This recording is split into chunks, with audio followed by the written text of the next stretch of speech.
Hello and welcome back to the Give and Go. I'm your co-host Reynoso, here with my boy Soltero. What's up, guys? Make sure to rate us 5 stars on Spotify. If you haven't, give us a thumbs up on YouTube. Support us all around. And hey, if you haven't followed us already, check our account out on Threads, Instagram's newest version of Twitter. Basically, we are active on there already with 10,000 followers, 10,000 cool. people following us. And likewise, a quick shout out to our YouTube community as well. Yes. Nearly 40,000 subs. Help us get there quick. Make sure to subscribe, like, and comment, man. The community is growing more and more, and I cannot be more excited. Let's just go right into Gold Cup quarterfinals starting this Saturday, which, by the way, I will be there at the AT&T Stadium to catch Mexico against Costa Rica and then Qatar against Panama. So I'm really excited about that. I love catching live football. So, yeah, it's going to be a hell of a weekend. What should viewers of the show do if they end up seeing you at the game? Should they duck their head and run? Should they fear for themselves? Or should they be worried? Or should they be happy? Should they go up to you? Should they approach you, ask for a photo, maybe get a little take out of you? What should the viewers do if they see Soltero at the game? I guess it'll depend on if I'm wearing a Costa Rica jersey or not, man. Like, if you're going to want to approach that if you're Mexican. I don't know, man. But, yeah, I mean, if you obviously see me, just come up, say hi if you really want to. I'm always open to, meeting people like that. Yeah. So, yeah, but it's going to be a fun time. So, the 2023 Gold Cup, it's been a funky one, bro.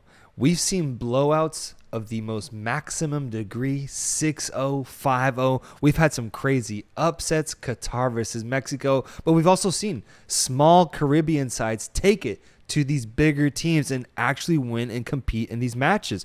All in all, we've gotten to really digest the magic of the Gold Cup so far. Yeah. And it really has been just a traditional Gold Cup in that sense, man, with everything it's provided us. And now we're going into a quarterfinal scene where we have 8 teams kind of vying for a title that's honestly up for grabs.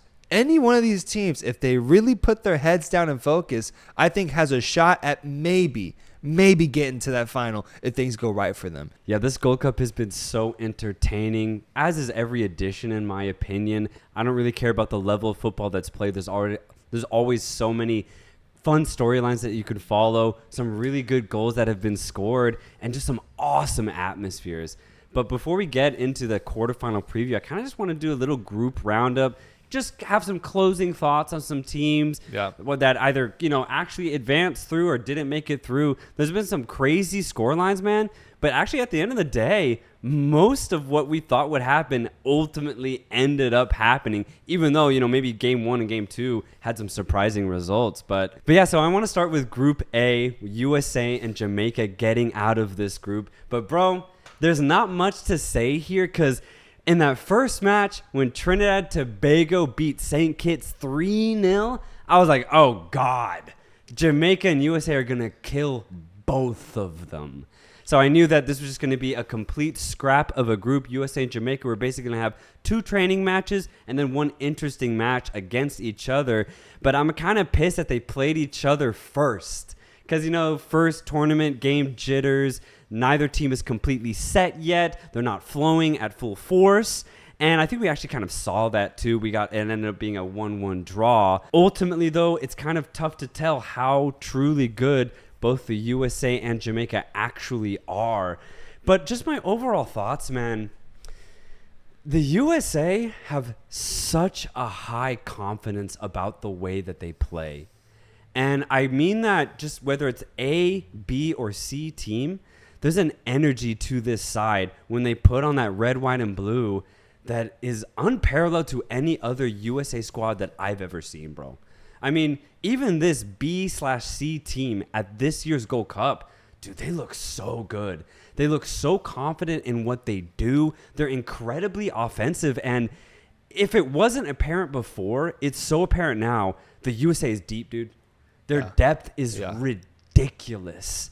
And it's showing here. It showed 2 years ago when they won the whole thing with their non-A team squad. And low key, bro, I have them as top 2 to vie for the title after this group stage this year. They're that good and they're that deep. But the confidence that they have, man, I've seen it before. I've seen it with teams like Peru in their campaign to 2018 when they had that amazing World Cup run. I've seen it, whether I like to admit it or not, with Argentina when they had their 2022 campaign and ultimately won the whole fucking thing. I've seen it with France for the last legitimately like 8 years.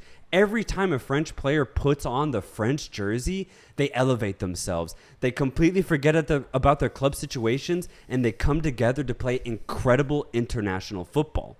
Now, I'm not saying the USA is set to, win a fucking World Cup in the next 4 years. I'm not saying that. But what I am saying, man, the USA and the energy that they're able to amass every time they get together, it's reaching levels like that. Levels to where they just don't really care who they're playing. They're just going to go all out. And they're going to give it their all and play it at really high levels, man. So I'm so excited about this USA squad. I'm going to keep just praising this team until they really show me that they're not it. And as I've said before in past podcasts, that Copa America is going to be so exciting for me, man. So exciting. But yeah, I think the USA have a really good chance at lifting this Gold Cup, even though, they don't really have any starters other than maybe Matt Turner. But for Jamaica, I'm a little concerned, man. I have a little concerns that have come up in this group stage, even though they've only played Trinidad Tobago and St. Kitts. I think their problems are very similar to Canada in the sense that I think they're very top-heavy, bro. Very top-heavy. I mean, their front four, Damari Gray, Leon Bailey, Michael Antonio, and Bobby De Cordova-Reid, phenomenal, obviously. But I wonder how good their midfield actually is. Can their backline actually contain a team that goes at them full force? I mean, we saw a B-team USA squad get a 1-1 draw against them. And that's pretty crazy considering that this is Jamaica's best squad ever.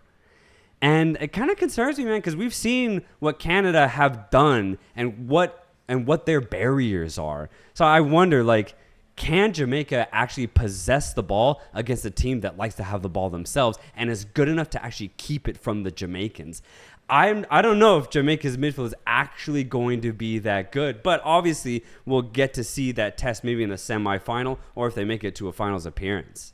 I don't know. They were a penalty away from being 2 up on the USA.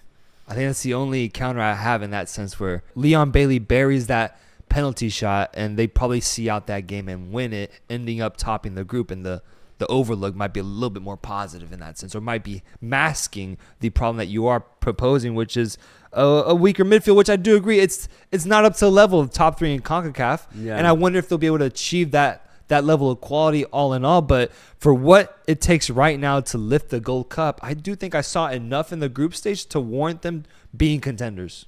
Absolutely. I'm not saying this Jamaican team ain't it or can't lift the trophy this year. I just am curious to see how complete their squad actually is. Yeah. It's just tough to get that test. Like if they qualify as a top team out of CONCACAF going into the World Cup of 2026 with the Mexico, USA, and Canada already qualified, I wonder if Jamaica is just a group stage exit team. Yeah. Or if they're a first round of 32 at that point, exit type of team. I really don't see that sort of magic boiling or brewing for them right now, but I am seeing improvement. So true, though. And that's where praise should be given, and I will do that right now. This Jamaican team actually looks like they're flowing. They're moving. They're passing the ball with a bit of swagger, and I don't think I've really ever seen that from Jamaica. So with that regard, the improvements that they've made have been night and day. So that is incredibly good for this Jamaican national team, but, to really compete, as you're saying, if they get to that World Cup, what can they do from there? They have the talent pool, but as a unit, as a collective, can they actually perform against tougher opponents? That's what I'm questioning. And again, we can only know until they actually get tested. But again, to go back to that 1-1 draw, yes, they could have been up 2-0, but for large portions of that game, 1-0, the USA had almost all the ball, and they were pounding as much as they could. And if you compare an A-team Jamaica side, A-team USA squad, I think Jamaica would probably lose that game 2-3-1. Sure. They just wouldn't even be close at the end of the day. So I just have a little bit of concern for Jamaica in the long run, but I think it could be fixed if they can, find a specific style of play. Because right now, I do think it's still just a little bit one-dimensional as far as just get it to Gray or Bailey. And then Antonio does a lot of work, whether it's tracking back, working with his back to goal. It's all very good. I just would like to see a little bit more build-up play. How about that? And the thing is, they should be able to do that, and they'll have that test against Guatemala. But, I'm curious to see how much of a flow can Jamaica actually build going in the future. And maybe they don't figure it out in this tournament, but I do think it is something that the coach will need to look at in the long run. Yeah, and the last thing I'll say about this group specifically is the future looks grim for Trinidad and Tobago. It looks grim. If you're Levy Garcia, I think you're starting to look around to see about potential suitors, switching nationalities, looking to ply your trade somewhere else. The man needs to switch it up because he's too talented for this team. And it doesn't look like they're going to build any sort of formidable team for him to work with for the next decade, bro. Trinidad and Tobago is in the dust right now. Dude, I actually had the same takeaway, even though it's really obvious. This Trinidad and Tobago team is so bad. So bad. They literally can't even do the fundamentals that you are asked to do at the professional level. They cannot compete against anybody that's above the level, or they're going to lose 2-3-0. It's just a given at that point. And then you pit them against Jamaica, USA, 5, 6, 7, Yeah. It is so bad. And it's just crazy because at a certain point in their history, they're at the very least able to compete. They were able to qualify for the World Cup, man. Yeah, I think it was crazy. in 2006, but now they're a shell of themselves, and I hate to say it, but that's an insult to shells, bro. That's how dark this shit is, man. Group B is up next with Mexico, Honduras, Qatar, and Haiti. Yeah. And actually, I would like to start with Qatar here. Yeah. About a little roundup of what I've seen from them this tournament. Carlos Queiroz' ball has been in full effect, sitting back and just being calculated about how they counter and how they can be effective and win these matches. We saw a masterful Carlos Queiroz type of game in which he led Qatar to a victory over my beautiful Mexico. 1-0 in a game where Mexico had 25 shots on target, didn't score a single one, and Qatar only had one, but it was a 100% efficiency rate, and they managed to get the victory. Props to them, man. A masterclass of a match. Probably the only way that they could have gone about getting a positive result was in that manner, and they did it. They figured it out.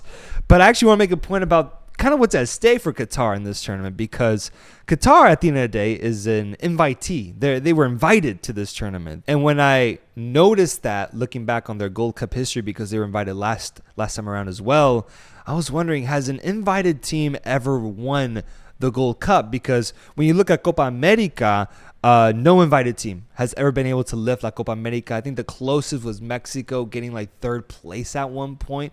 There might have been a second place finish there as well. I don't remember, but Copa America never saw an invited team lift a trophy.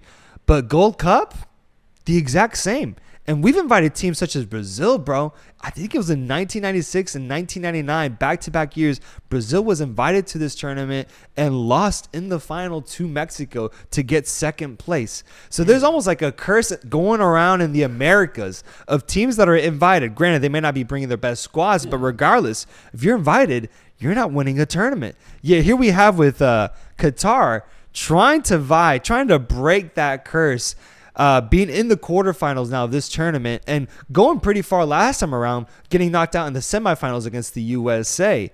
Will we see Qatar do the impossible as they did against Mexico this past week and maybe actually win this tournament? I just wish they had a few more offensive weapons, because if they did, I think I would put them as title contenders, truly. When you look at their organization with their back line and how physical their midfielders are, especially on the defensive end, man, they're actually really tough to break. And especially having a coach like Gatos as the guy you look to for tactics, that's just only going to promote more defensive-minded strategy to how you play. And, we've seen Qatar. They won the 2019 AFC Cup. They had a really good run in as far as their build-up to the World Cup. Now, we all know they had a really bad World Cup performance, but, outside of those 3 World Cup games, Qatar have always performed pretty soundly, I would say, over the last 5-6 years.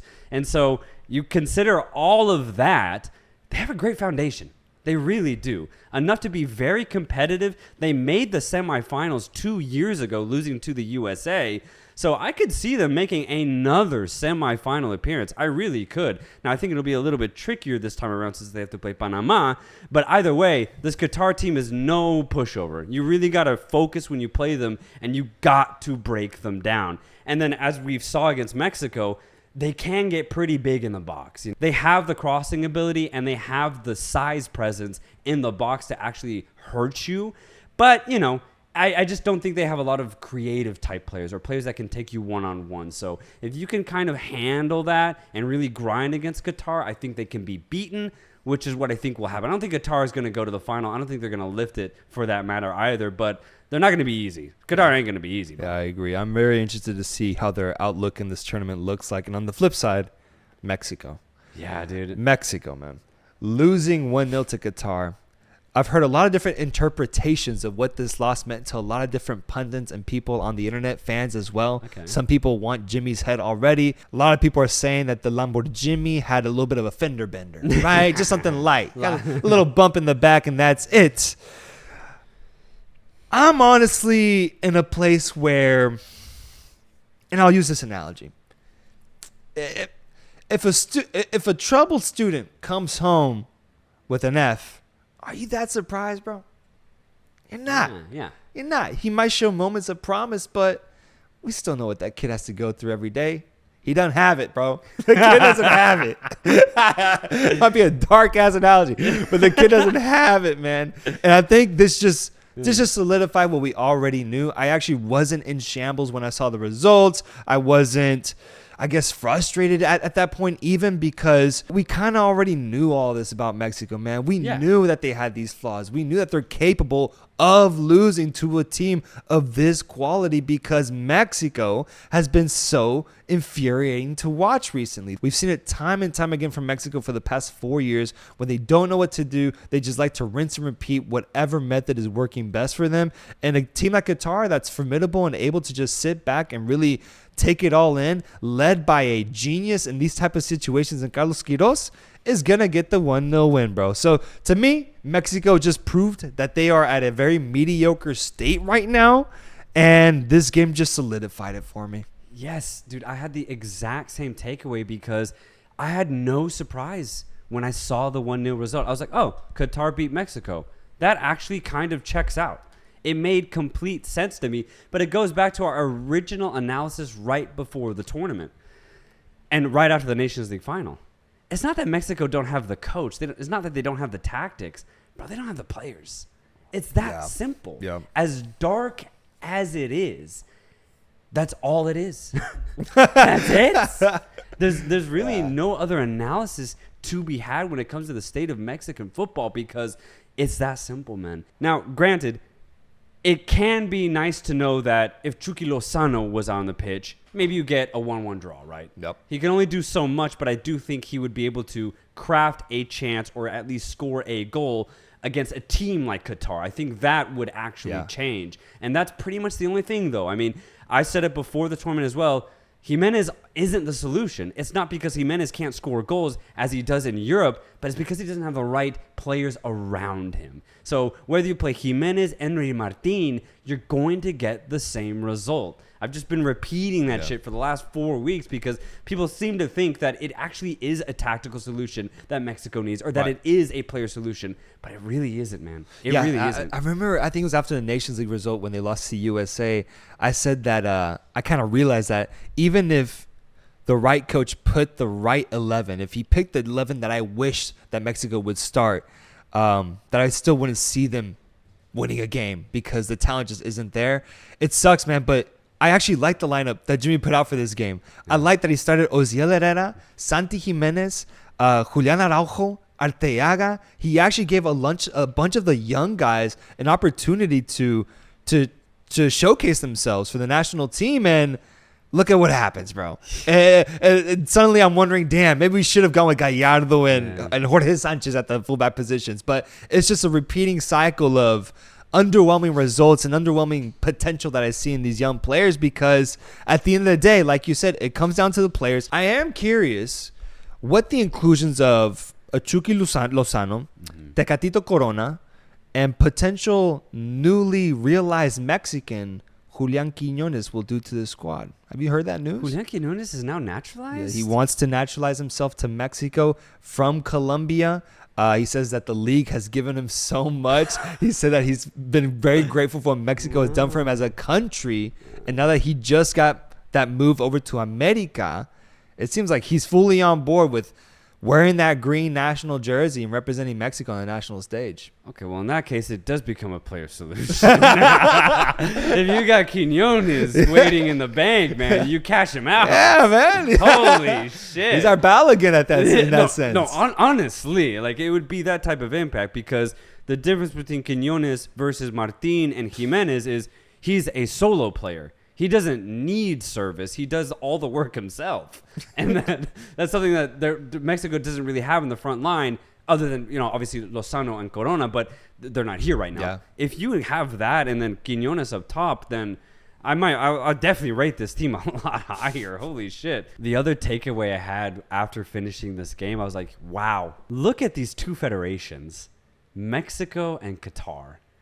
Two federations that have approached the build of their international team completely differently. Qatar going from almost like a grassroots type of perspective. Let's get the best coaches. Let's get the best facilities.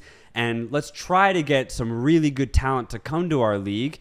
And from there, we'll build.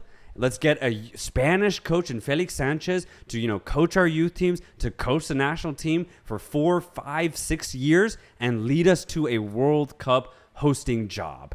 A really interesting way to do it. Now, obviously, it did help that they had a lot of money to actually fund a project like that, right?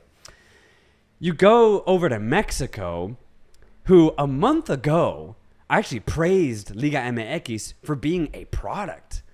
But it might be that same product that actually is hurting the national team now, because you have a lot of players who actually play in the domestic league, but that's it. We don't attract any European coaches. We don't really attract any European talent, like pretty much at all, especially when you compare it to the type of players that Qatar can attract. We don't really spend that much in infrastructure and our facilities. And you compare it to like what Qatar has done, and even what the MLS has done from that point of view, Mexico hasn't done any of it, because their emphasis has been the product. Let's broadcast Liga MX to every home in the United States and in Mexico. Let's make sure we're getting that money. Let's make sure we can fund the league itself so we can pay, Andre Pierre Gignac, 20 million, Let's focus on those aspects rather than trying to go with a more natural approach of let's just try and build our youth.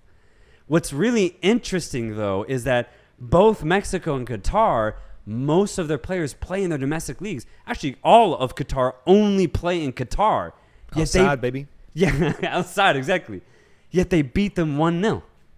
It just boggles my mind that you can have two completely different approaches and you end up getting like a very similar result. The reason why I'm shocked is because Qatar don't have the history, man. They don't have the legacy. They don't have anything that Mexico has.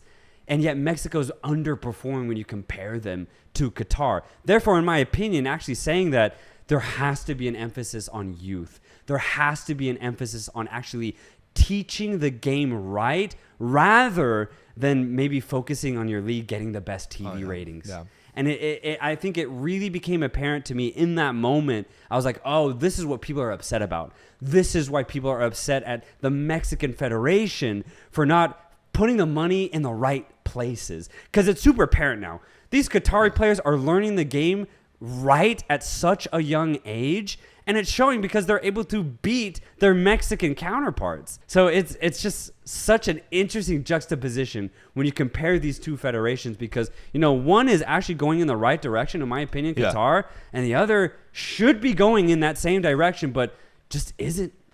Yeah, man, I'm just annoyed, bro. I feel like every month we're making some video criticizing Mexico. Like, it's a fucking routine now. It was never like this growing up, bro. I never was in this sort of frustrated state. So so often, bro. That USA loss, now the Qatar loss, so annoying to just endure everything that comes with it afterwards. But you're completely right. You made 100% right points, correct points, and yet Mexico could win this tournament.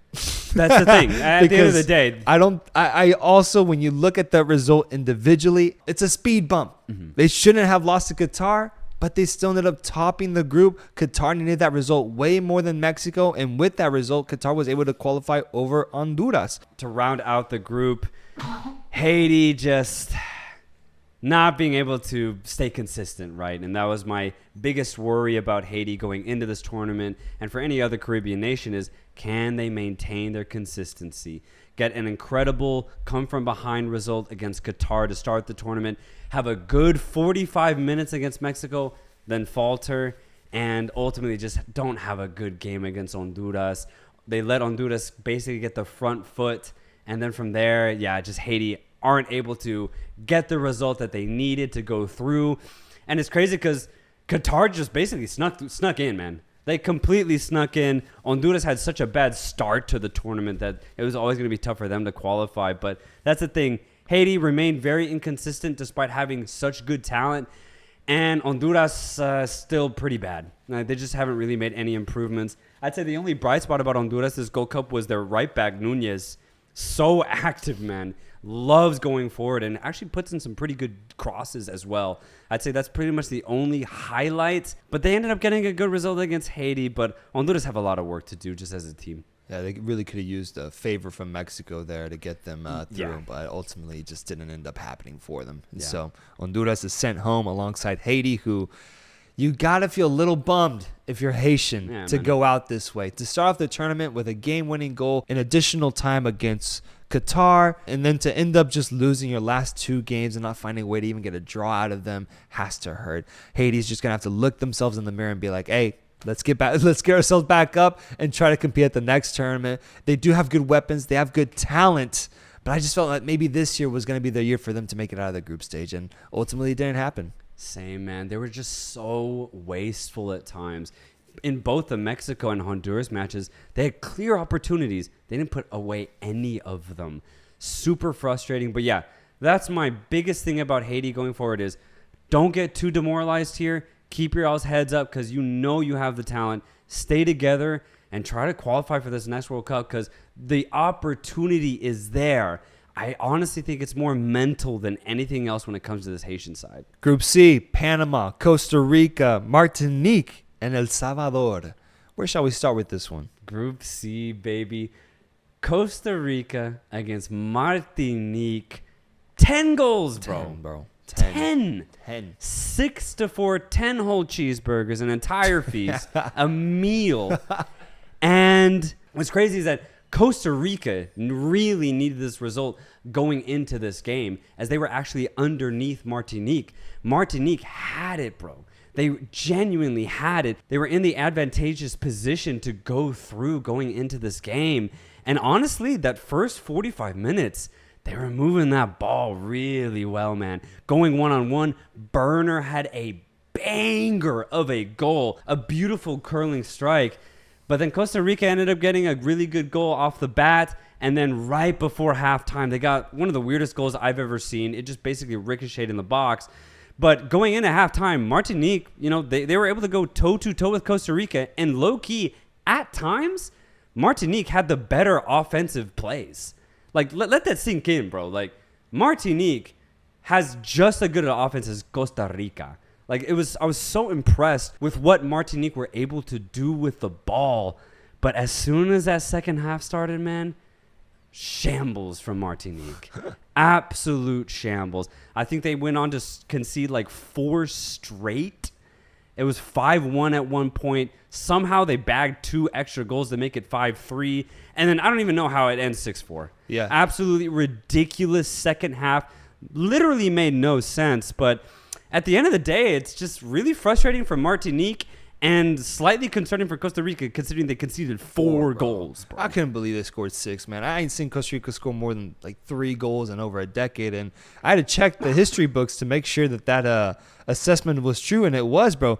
Costa Rica hadn't scored 6 goals in a game since 2011, bro, wow. against Guyana. That was 12 years ago, man. Yeah. I was so surprised to see 6 on the board attached to Costa Rica's name, knowing how just dead their offense has been for like the past 2 years. So props to them. And also, yes, very concerning that they, on the other hand, conceded 4 fucking goals to Martinique, who I think, though, is one of the highlights of the smaller teams this tournament, was their overall performance in this whole Gold Cup. 100%.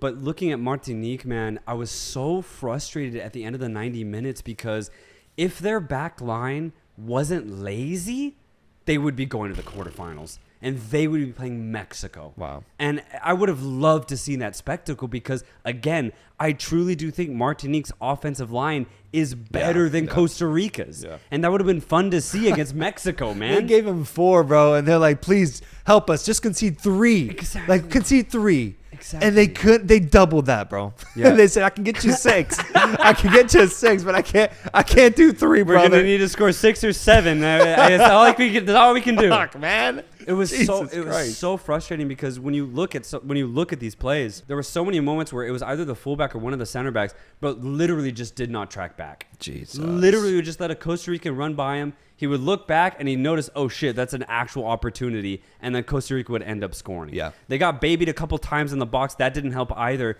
Just incredibly frustrating just for this back line of Martinique, bro, because if their defense was just a little bit more locked in, this would have been an easy result for them because Costa Rica overall still don't have that much of an offense. Now, to talk any sort of good about Costa Rica, they have the right idea. They're able to spread the pitch very well. Joel Campbell and Anthony Contreras nonstop running, and they do a very good job at that. And the midfield, they know that they're going to try and peel off, go wide, and so there's just a lot of long balls over the top. It works, especially against a defense like Martinique. So props to Costa Rica because they had a game plan and they executed it perfectly against a team that was willing to let them basically walk all over them. But against a team like Mexico, for example, I just don't think it's going to realistically work. It does help, though, that you do have a player like Joel Campbell. I think he got like 2 assists, maybe even 3 in this last game. He got an assist in the first game as well to start off this group stage. So he's in good form right now. You're going to need him going forward. And he does provide that X-Factor type of status for this Costa Rican squad. That's about it, though.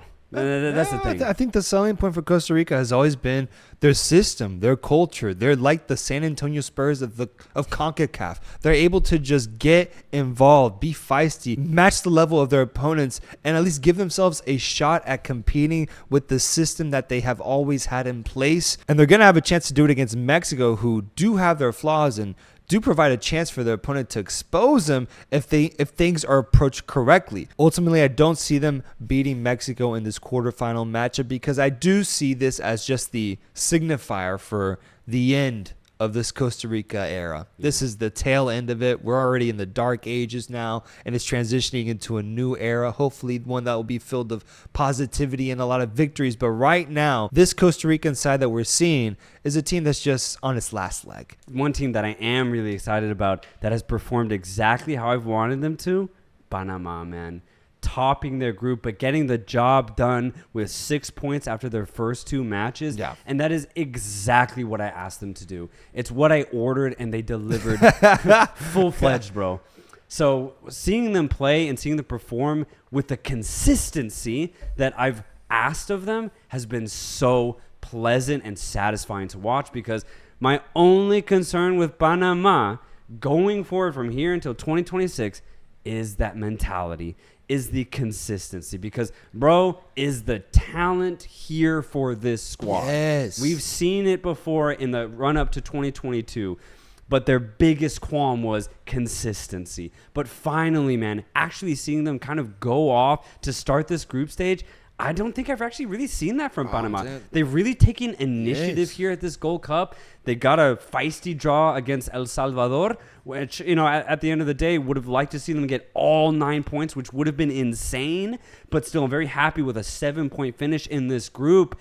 And I'm very excited to see what they can do in the knockout stages because I actually think they can be title contenders this year. Just to carry off that momentum, because I love the vibe you're giving me right now. I completely agree, bro. This team has hustlers, bro. Hustlers. They could band together and rob a bank. I love the the hunger that they're showing. I love the players that they have on paper, bro. Fajardo, Carrasquilla, Edgar Bárcenas, Ismael Diaz, Mikel Murillo, just to name a few players. Panama, I think, has officially arrived.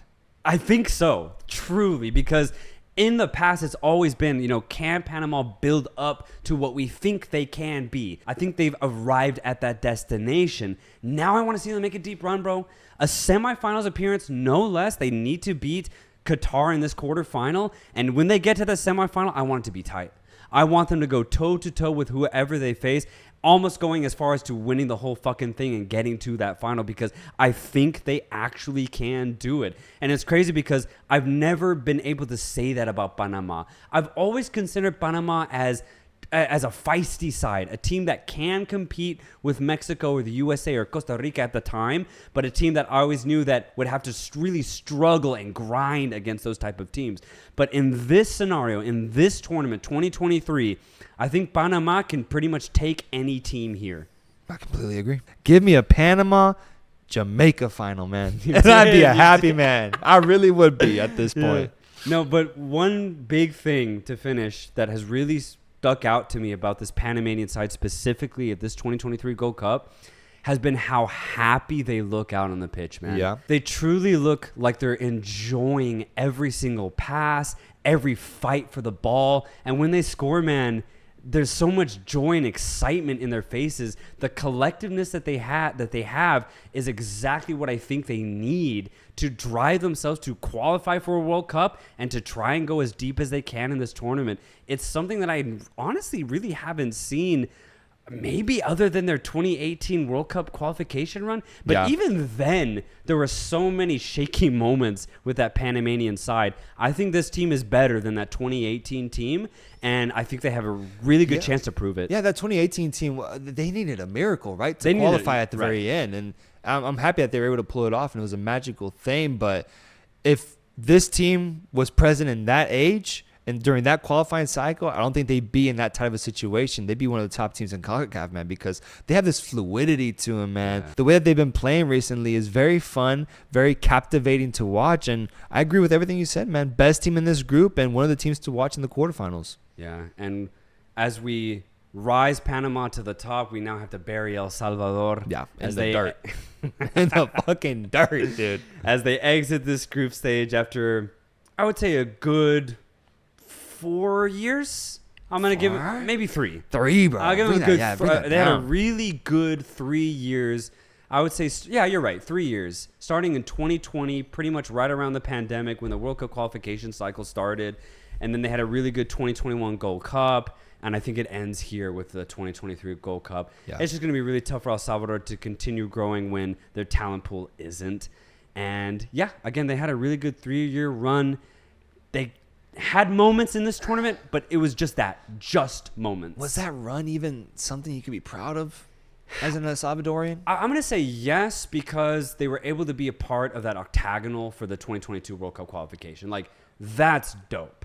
And I think that I would rather that than any sort of Gold Cup run, because you get like top tier, high atmosphere World Cup qualifier games, and especially in the first like 5 games, El Salvador were right there. Not top of the table, but they were competing in every single match, keeping every game within one goal.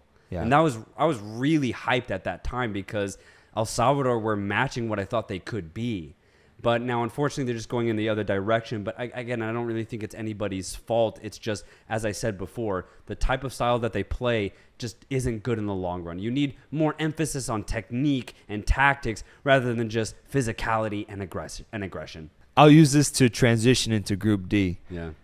Guatemala is who we thought El Salvador would end up becoming. Guatemala is out here maxing out the capacity at every single one of their games so far, providing hands down the best atmosphere for any CONCACAF nation at this specific tournament, showing out in droves and providing an atmosphere, an energy that is truly infectious to these players, dare I say, actually impacting their ability on the pitch, because what I saw Guatemala do against a very formidable opponent in Guadeloupe was incredible. And I do think a lot of that credit needs to be given to the crowd and how they're able to garner this energy towards a team that ultimately led them to coming back and winning that match 3-2. Guatemala is on an incredible rise given the context of their footballing history. And just like Panama, I think they're also making a statement as to what they hope to achieve in CONCACAF these next coming years. And it starts here at the 2023 Gold Cup as the initial sign of their arrival. They top their group, a group with Canada, Guadeloupe, and Cuba. And they find themselves in probably my favorite matchup of the quarterfinals so far, Jamaica against Guatemala, brother. In my head, based off the performances that I've seen in this Gold Cup, Guatemala have physically and spiritually replaced El Salvador for me, just on a personal level. And so much so, I think if you put this Guatemala side in that 2022 World Cup qualification campaign, they would do just as good, if not a little bit better, than El Salvador's overall performance. But that's also the thing. In the grand scope of things, I think Guatemala are still right on the fringe of being underneath teams like Canada, USA, Mexico, and maybe still underneath Panama, for example. So I think overall, Guatemala still have a lot of work to do as far as being truly competitive against teams like Jamaica, Panama. But my God, have they started in pretty much the perfect way to actually set themselves up to do so, bro. Topping their group, bro. I know it's just Gold Cup, and I know people are going to use that excuse, but dude, like El Salvador in their height couldn't even get close to topping the group. But Guatemala here with 7 points.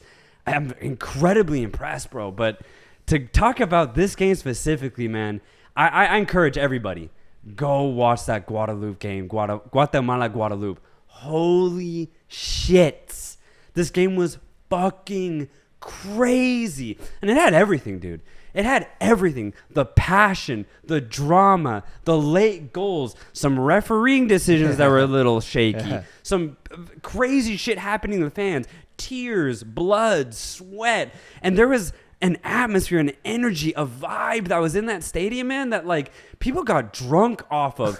So much so, like everyone was like, you could see people were like, this game has everything. I'm going to get on the pitch. Dude, there's pitch invaders. Like they thought about it. They're like, oh, yeah, this is what I have to do. It warranted that sort of response, man. Exactly, bro. Like, this game literally had everything. And I loved it because even the Guadeloupe players, when they would go up and get that goal, they would taunt the crowd because they knew, like, the energy was too much to ignore, bro. Like, this was football at its finest. The literal reason why I watch football around the world, because there's a certain point where, you know, skill level really doesn't matter if you get something like this, bro. And then if you can add skill to it, it's pure heaven. Yes. It's bliss.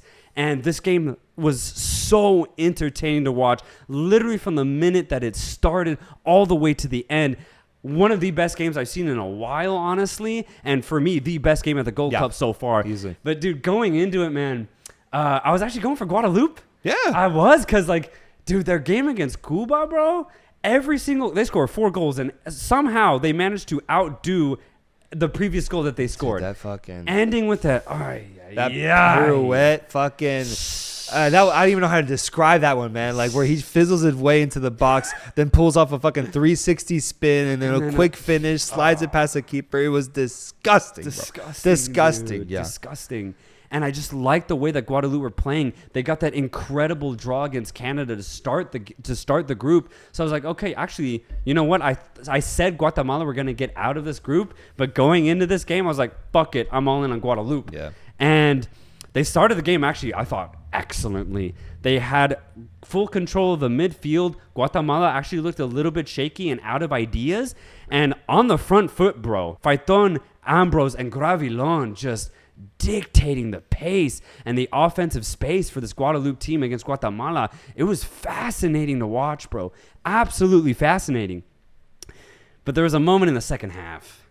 It was 2-1 to Guadeloupe, and I could see Guatemala getting back into the game. Like, you could just see it. They were getting a lot more of the ball. Guadeloupe actually started to look a little bit nervous, and the crowd was getting louder. And I could feel that energy.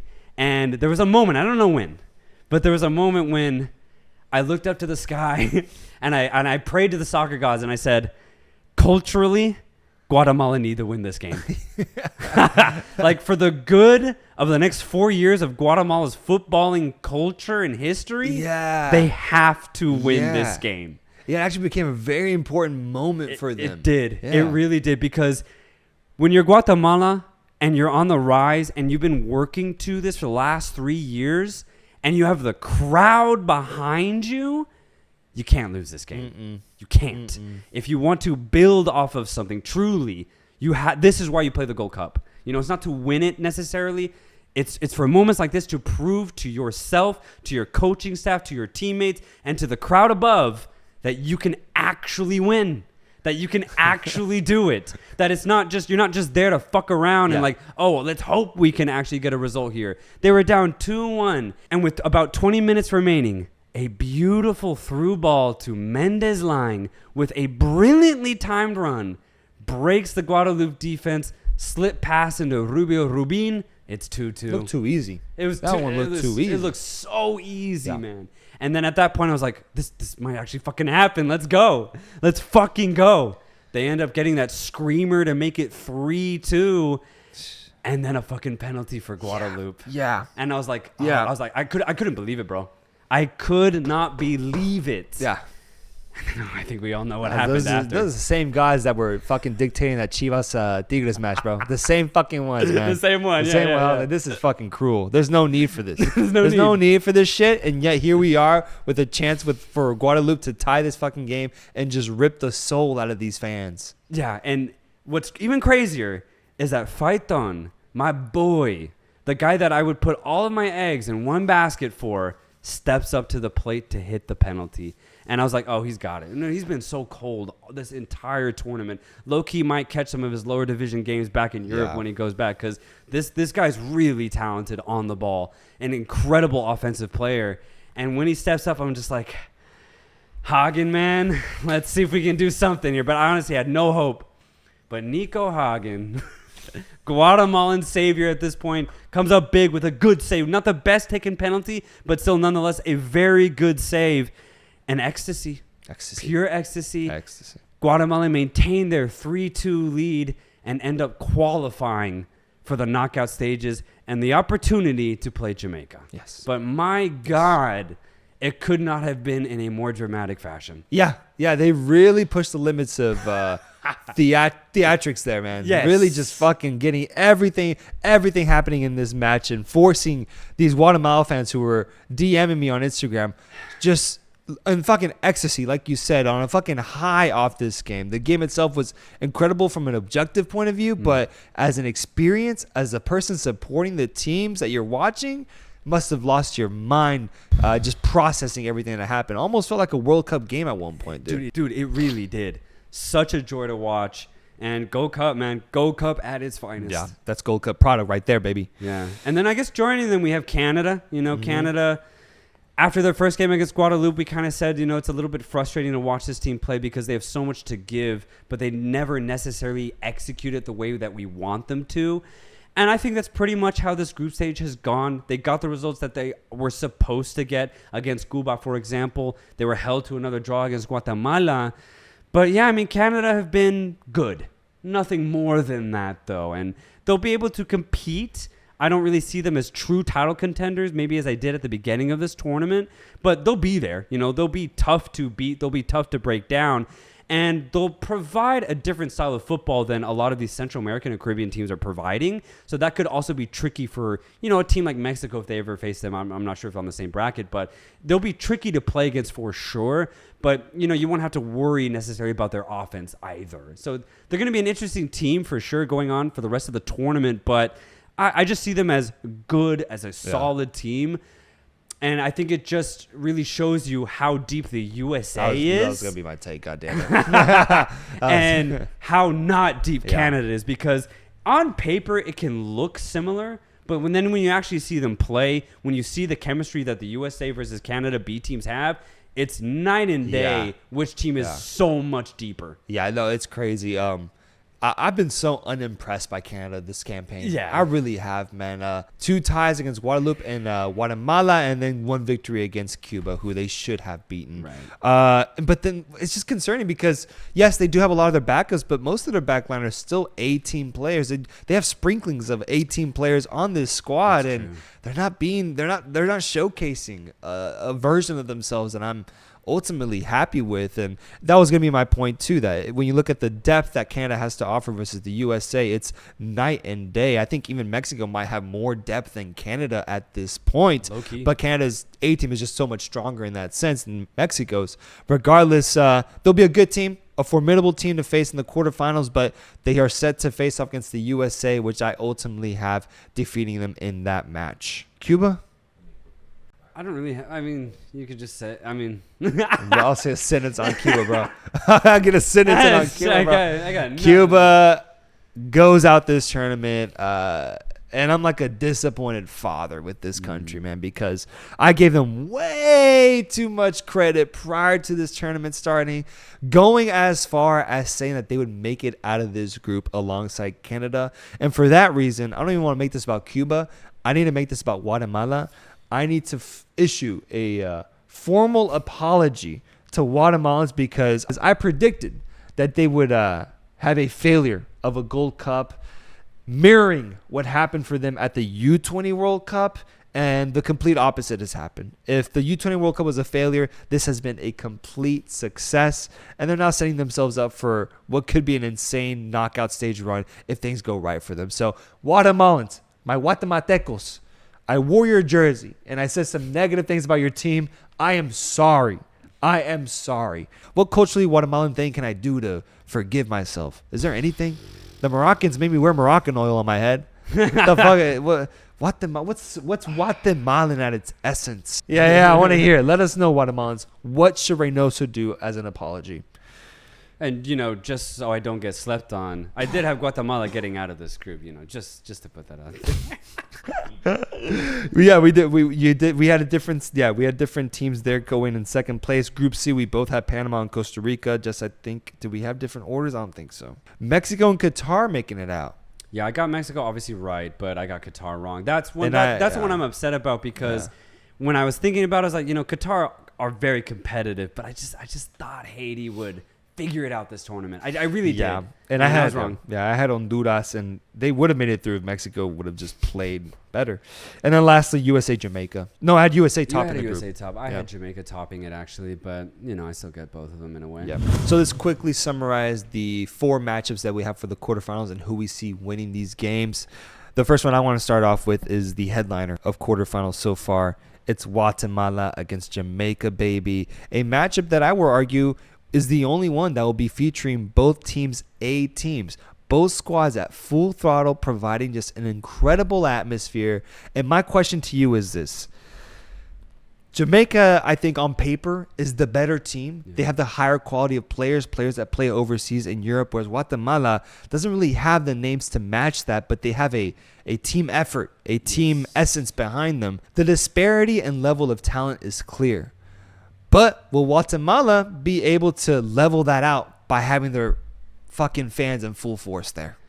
I think it will, but with an exception. They have to keep it tight. One thing that Guadeloupe really messed up on was losing that mentality when it was tight. Because honestly, bro, if you really think about it, take away emotion from that Guatemala-Guadeloupe game, Guadeloupe should have won it, or at the very least tied, bro. They really fucked up, got in their own heads, and also missed a penalty. Everything went wrong for Guadeloupe in the last 20 minutes. I think Jamaica will be a lot more composed. They're not going to get that much affected the way the Guadeloupans did. Now, if it's tight, 0-0, 1-0, and there's 20 minutes left, that's when I think it's actually going to help Guatemala. That crowd's going to get behind them, and they're going to get inspired. But if it's 2-0, 3-1... going into the second half or at any point in the second half, I think Jamaica will see out that game. So yes, I do think this crowd is going to have an impact, but only to a certain extent because these Jamaicans, man, half of the team are used to Premier League level atmospheres, and that's going to be the difference there. And when I look at who's going to win this game, I'm a little pissed at Guatemala for all the good things that they did. Get to play Jamaica as a second place team. Yeah. That's harsh. And that just sucks. Because honestly, if you look at Qatar as a second place team in Group B, Costa Rica as a second place team in Group C, I have Guatemala going to the semis if that was the case. But I think Jamaica is just going to be a little bit too much offensively to handle. And for that reason, I have Jamaica going through. Guatemala, as you said, are very collective. They move the ball together. Guatemala is at their best when they're moving the ball around and pushing together and then trying to use the individual talents of Mendez Lang. But I just don't think it's going to be enough. But I am curious to see how Jamaica play against another good team, given that their outings against Trinidad and Tobago and St. Kitts were literally not helpful. Yeah. I want to see a competitive match here, but I'm going Jamaica on this one. I really am, and I hate to do that because of the magic that Guatemala has. And I know people are already going to be commenting, don't underestimate Guatemala. And it's not that I'm doing that, but I just ultimately see Jamaica getting out of this game because of the quality that they have at hand. And when we think about that game that Guatemala had against Guadeloupe, that was crazy and that could have ended up in a tie. We're talking about a match where they went head-to-head with Guadeloupe, bro. Yeah. Like, no offense. Yeah. And even if they're hot, even if they're in good form, which they were, it was still Guadeloupe, bro. And Jamaica ain't that. Jamaica is like Guadeloupe evolved 3 times over, man. Yes. They have the same type of physicality, the same type of offensive forces, but just better. And I think Jamaica will do a much better job of containing this Guatemala side and ultimately exposing them. If Damari Gray was Guatemalan, then I think Guatemala would have a really good chance. And what I mean by that on a broader scale is I think Guatemala are missing one star. They're missing one guy that they can just throw the ball to and can take a player one-on-one. The only player that they realistically have that can do that is Mendez Lang, but he's already in his 30s. Doesn't really have the pace anymore, and nor the stamina either. But you can see Mendez's IQ is higher than most players out on the pitch, and it definitely helps out Guatemala to a large extent. But they're just missing, like, for example, Joel Campbell, somebody that can really just dictate an offense. They don't have that. And if they did, bro, I actually would give Guatemala a much higher chance because I do think they're very organized with their midfield and their back line. I actually think it's going to be their offensive line that isn't going to be good enough. And then Jamaica will eventually take advantage with all of their firepower that they have. Mexico versus Costa Rica, the match that you will be attending in person. I'm going Mexico on this one. I just don't see this Costa Rican team being able to have the right tools to defeat this Mexican team in this overly Mexican setting. And that's about it, honestly, bro. I just think Mexico's better. Same. I think Mexico have the better squad. They have the also better approach to the game. Costa Rica, for me, I just don't trust their center backs. For as good as Kendall Waston has been, same with Francisco Calvo, for as good as they have been for Costa Rica over the last 8 years, I just think they're a little bit past it. They're a lot more mistake prone nowadays. And, playing against a team like Mexico, whether it's Antuna, Jimenez, or Martin, or Osiel Herrera, Luis Chavez, Costa Rica is going to mistake, and one of those guys is going to pounce on it. And I just don't see Costa Rica having the firepower up top to respond. So, yeah, I'm kind of disappointed that Mexico get this easy of a task, I'd say, in the quarterfinals. But, I will say, if Costa Rica do have a chance, it could be against a really shaky, nervy Mexico side. This is, again, I will repeat it, this is the worst Mexico team I've ever seen. They still are better than Costa Rica, but can Costa Rica take advantage of that? I think theoretically, yes, but I just don't ultimately see it happening. USA versus Canada sees the defending champions face off against a Canadian team that has tried to get their number but has not been successful, especially when playing in the USA. Canada has struggled massively against the USA when they are in U.S. territory, and I think we're going to see a repeat of that once again when we look at this B-C team level squad of the USA face off against a B side of Canada. We already talked about the issues that Canada has with their depth and the players that they have on board. USA overall just has a better energy, has more confidence, and showcasing the group stage that they are more than capable to get a result against a team like Canada. Yeah, the USA's offensive tools are just so much more deadly than this Canada side.